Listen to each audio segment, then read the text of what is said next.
Halo teman-teman, perkenalkan nama aku Lina Faudia, aku sebagai pengajar doa. Halo, perkenalkan nama saya Nabila Fitriyasun. Di sini saya jadi pengajar 3. Halo semuanya, perkenalkan nama saya Rifa Sri Hasana, saya sebagai pengajar 4. Halo semuanya, perkenalkan nama saya Ayu Putri Sofiani, saya sebagai pengajar 5. Assalamualaikum warahmatullahi wabarakatuh. Perkenalkan kami dari kelompok 4 mata kuliah strategi pembelajaran Akan menampilkan video mikro teaching mengenai teks eksplanasi untuk kelas 9. Selamat menyaksikan. Assalamualaikum warahmatullahi wabarakatuh. Waalaikumsalam warahmatullahi wabarakatuh. Selamat pagi anak-anak. Pagi Bu. Gimana nih kabar hari ini? Alhamdulillah luar biasa. Allahu Akbar. Wah, kelihatannya kayak lagi pada semangat semua ya. Nah, kalian merasa nggak sih akhir-akhir ini cuaca tuh lagi sering hujan? Di sini tadi pagi sebelum berangkat sekolah ada yang kehujanan nggak? Aku Bu. Yang lain? Aku juga sampai basah bajunya. Oh, gitu. Aku juga ibu, rumah aku jauh lagi. Oh, ada yang banjir di rumahnya? Udah Bu. Nah, karena hujan itu pasti ada prosesnya. Anak-anak ada yang tahu nggak proses dari hujan itu apa?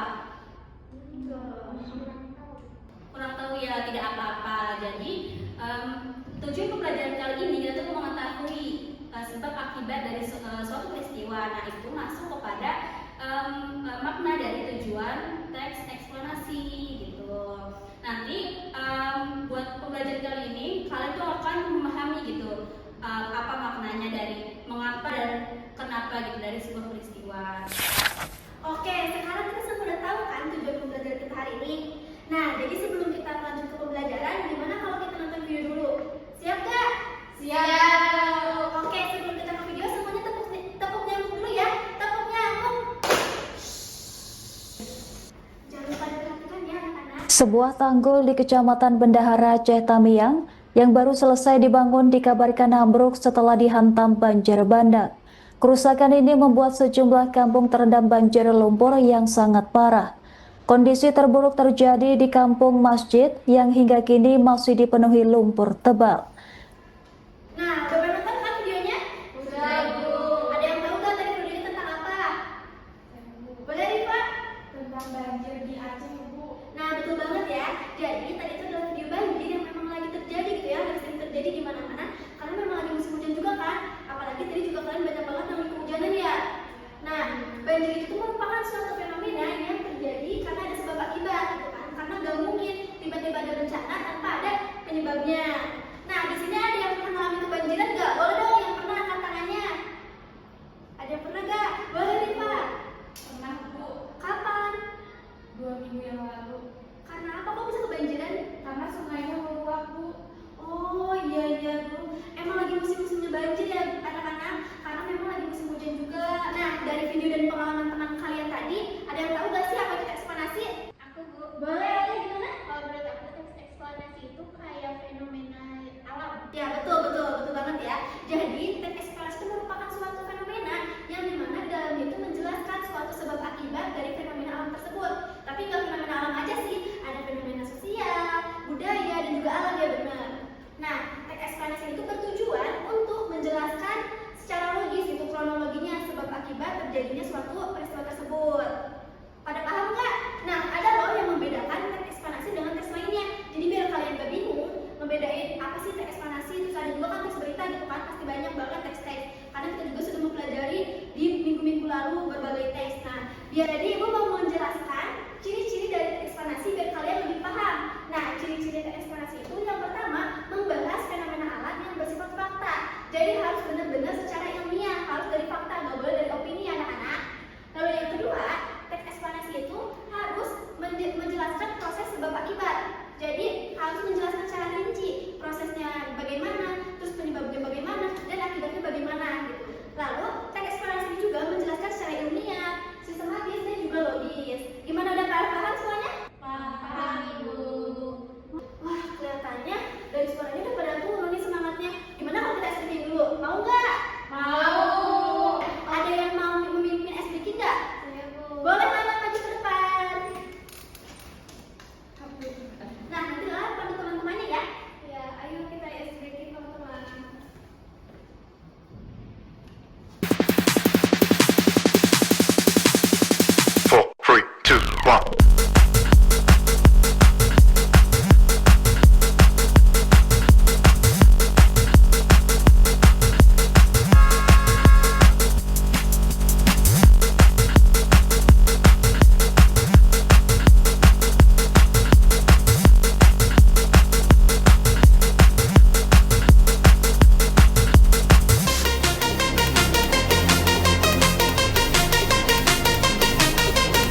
baik itu sebab akibat maupun proses terjadinya sesuatu. Di akhir biasanya ada apa nih? Ada kesimpulan. Betul. Jadi di akhir itu ada kesimpulan atau interpretasi gitu. Biasanya juga berisi tentang pandangan penulis tentang suatu fenomena tersebut. Nah, biar makin paham nih ya anak-anak semua mengenai struktur teks eksplanasi, Ibu mau menjelaskan dan juga beraktivitas mengenai teks eksplanasi. Nah, ini dia contoh teks eksplanasi tentang banjir. Nah, Ibu butuh salah satu anak yang berani untuk ke depan untuk mengerjakan dan mencocokkan suatu kalimat dengan strukturnya. Siapa yang berani? Aku Bu. Oke, boleh Rina maju ke depan bantu Ibu mengerjakan aktivitasnya. Oke, boleh Rina. Di sini ada 3 kalimat. Menurut Rina, kalimat pertama itu masuk ke pernyataan umum, deretan penjelas atau interpretasi. Kayaknya pernyataan umum deh, Bu. Kenapa tuh Rina alasannya? Karena kan di sini pernyataan umum itu berisi definisi ya, dan banjir itu dan kalimat awal itu adalah definisi. Benar nggak, Bu? Betul ya. Jawaban Rina, boleh tepuk tangannya semuanya. Lanjut ya. Kalau kalimat kedua termasuk apa nih, Rina?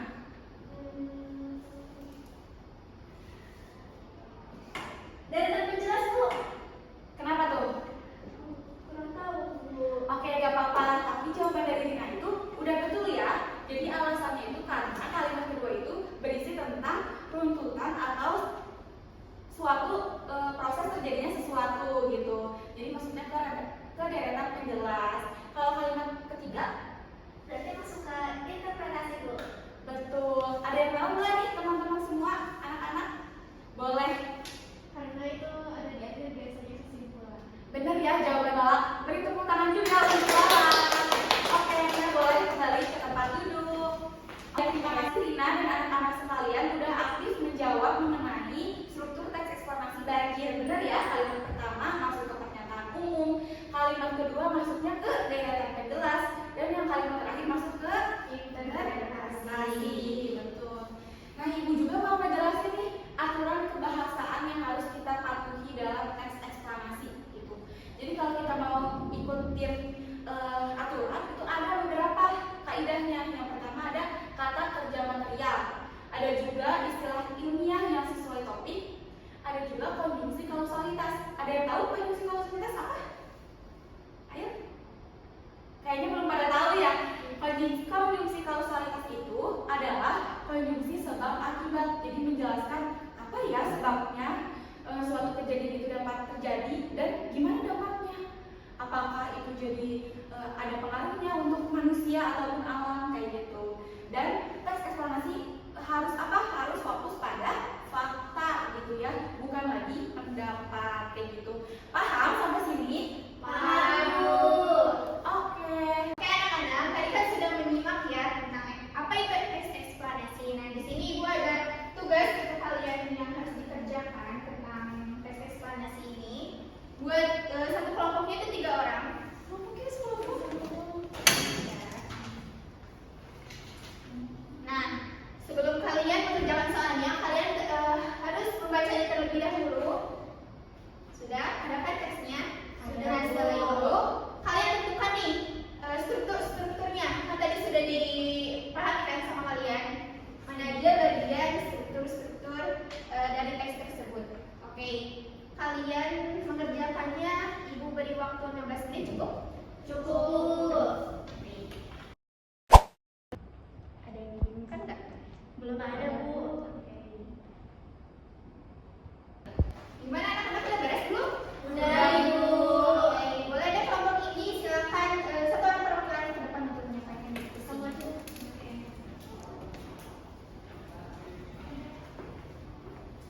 Oke, jadi di bahasan tadi itu udah dijelasin pernyataan umum itu yang pertama ada banjir adalah peristiwa meluapnya air, yang kedua ada deretan penjelasan itu seperti penyebab alam, penyebab dari aktivitas manusia, dampak banjir, upaya pencegahan, terus yang selanjutnya ada kesimpulan atau interpretasi, yang terakhir ada kaidah kebahasaan yaitu menggunakan kalimat faktual, konjungsi kausalitas, dan konjungsi kronologis. Baik. Jangan balik. Boleh. Nah, dari hasil diskusi yang teman kalian sampaikan, apakah ada yang ingin memberi tanggapan dari teman-teman yang lain? Tidak ada. Boleh duduk kembali.